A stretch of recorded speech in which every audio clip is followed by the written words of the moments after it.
Again dear students, कैसे हैं आप सभी। आज हम लोग रोलिंग फ्रिक्शन पढ़ने वाले हैं। इससे पहले वीडियो में हम लोगों ने काइनेटिक फ्रिक्शन, स्टैटिक फ्रिक्शन को समझा था, उसके न्यूमेरिकल क्वेश्चंस किए थे, गेट के जो अच्छे अच्छे क्वेश्चन आ चुके हैं उस क्वेश्चन को हम लोगों ने देखा था।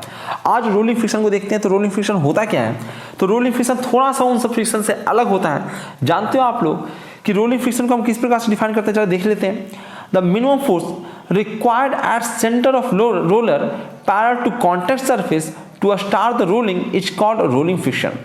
तो अगर ये एक रोलर है, जानते हो कि रोलर को तब तक रोल नहीं करा पाएंगे जब तक कोई फ्रिक्शन फोर्स ना हो।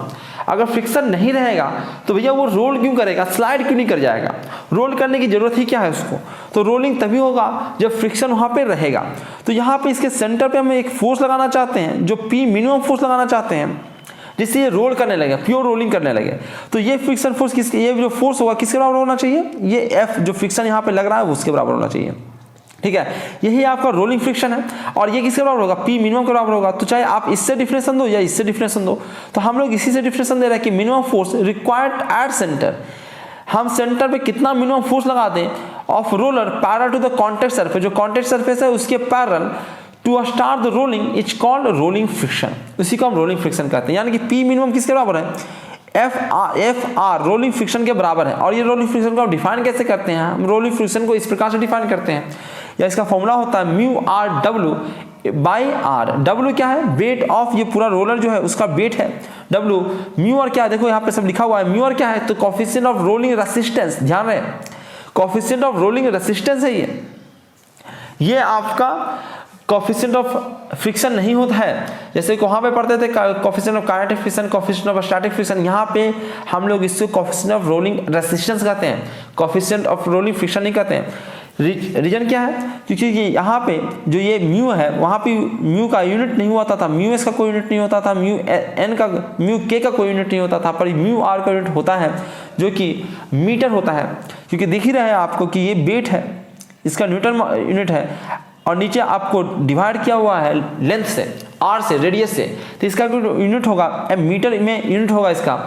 और म्यू आर है ऊपर, अगर उसका यूनिट सेम रहेगा तभी जाके ये कटेगा और न्यूटन में आंसर आ पाएगा। ठीक है, तो ये हमारा इसलिए इसका यूनिट होगा, लेंथ का यूनिट होगा, डायमेंशन इसका होगा, लेंथ का डायमेंशन होगा इसका। ठीक है, डब्ल्यू समझ ही रहे हैं आप लोग कि weight of load on roller, जो रोलर है उसका वेट है ये। और आर क्या है, रेडियस ऑफ रोलर, जो रोलर है उसका रेडियस है। तो इस प्रकार से आप इसका ये फॉर्मूला बन गया। ठीक है, तो अब हम लोग इस पर जरा न्यूमेरिकल करते हैं। एक चीज और थोड़ा सा याद रखिए, लेंथ ऑफ कॉन्टैक्ट नाम का एक वर्ड आया, उसको भी याद रखिए।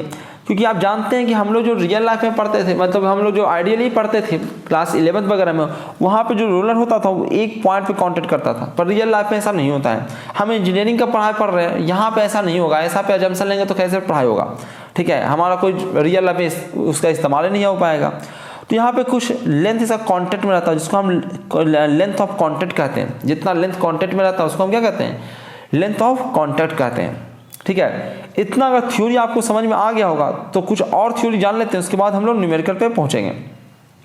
जैसे यहाँ पे डायरेक्शन ऑफ रोलिंग, कि रोलिंग होगा किधर, इसका डायरेक्शन की तरफ हम देखते हैं।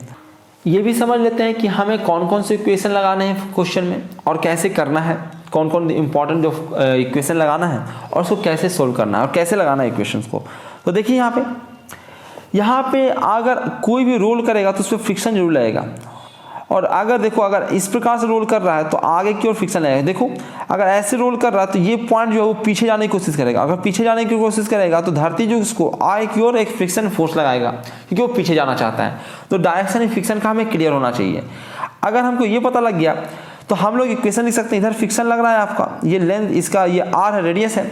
ठीक है, तो इस पर ये एक इधर ये घूम रहा है बेचारा,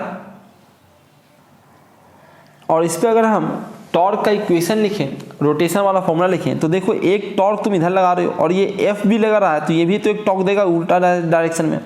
ऑब्वियस सी बात है, घूम रहा है अगर इसी डायरेक्शन में है तो इधर वाला जो आपका टॉर्क अप्लाइड टॉर्क है वो ज़्यादा होगा। तो ये टॉर्क जो अप्लाइड है उसमें हम माइनस करेंगे एफ का टॉर्क निकालेंगे, तो एफ इंटू आर ये फोर्स है और इसका परपेंडिकुलर डिस्टेंस सेंटर से आर है।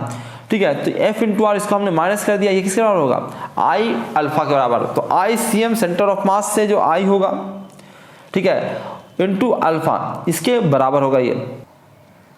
आई मोमेंट ऑफ इनर्शिया। एक तो इक्वेशन ये बना रोटेशन का, ठीक है। दूसरा इक्वेशन बनेगा भैया अगर ये एफ लग रहा है, तुमने अप्लाई तो टॉर्क किया है पर एक फ्रिक्शन तो तुम्हारा लग ही रहा है, एफ फ्रिक्शन लग रहा है तो इसके आगे की ओर एक एक्सेलरेशन भी मिलेगा, तो ये होगा mass into acceleration of centre of मास। ये सेकेंड लॉ हम लगाएंगे न्यूटन का। तो दो इक्वेशन यहाँ पे बनेगा, एक टॉर्क का, एक आपका न्यूटन का सेकेंड लॉ से इक्वेशन बनेगा F equal to M A वाला, ठीक है। अगर यहाँ देखें दूसरे में देखें, अगर मान लेते तुमने टॉर्क अप्लाई नहीं किया, उसमें अप्लाई किया तुमने एक फोर्स P, उसके सेंटर ऑफ मास पे आपने अप्लाई किया है, तो ये इधर जाना चाहेगा, इधर जाएगा तो ये पॉइंट क्या होगा, इधर जाने की कोशिश करेगा, और इधर जाने की कोशिश करेगा तो फ्रिक्शन इधर इस पे किधर लगेगा, इधर क्यों लगेगा। तो यहाँ पे F फ्रिक्शन लगा है, ठीक है। तो F फ्रिक्शन इसको टॉर्क भी देगा, इधर घुमाएगा भी, ये टॉर्क देगा F R का, और ये बराबर होगा ICM इंटू अल्फा। I मतलब moment of inertia about centre of mass ICM into alpha के, ठीक है। दूसरा क्या होगा भाई, तो दूसरा न्यूटन का सेकंड लॉ भी लगेगा। न्यूटन का सेकंड लॉ क्या कहता है कि इधर एक फोर्स लग रहा है, इधर एक फोर्स लग रहा है, तो ये वाला फोर्स ऑब्वियस सी बात है बड़ा होगा तभी जाके इधर ये मूव करेगा। तो P applied minus F equal to mass into acceleration, mass into acceleration A M into ACM, ACM मतलब सेंटर ऑफ मास का एक्सेलरेशन, ये सेकेंड लॉ लगेगा। तो ये दो ही इक्वेशन लगाने हैं, दो इक्वेशन लगा के आप सारे क्वेश्चन को बना सकते हो। चलिए बनाना शुरू करते हैं। जैसे ये क्वेश्चन एक, इसको सबसे पहले बनाते हैं। क्वेश्चन पढ़िए, इसको बनाइए, वीडियो को पॉज कीजिए, उसको पहले बनाइए, उसके बाद सॉल्यूशन आप देखिएगा। एक बार मैं क्वेश्चन पढ़ के आप लोगों को समझा देता हूं। एक स्टील का व्हील है जिसका डायमीटर आपका 600 मीटर दे रखा है, ठीक है।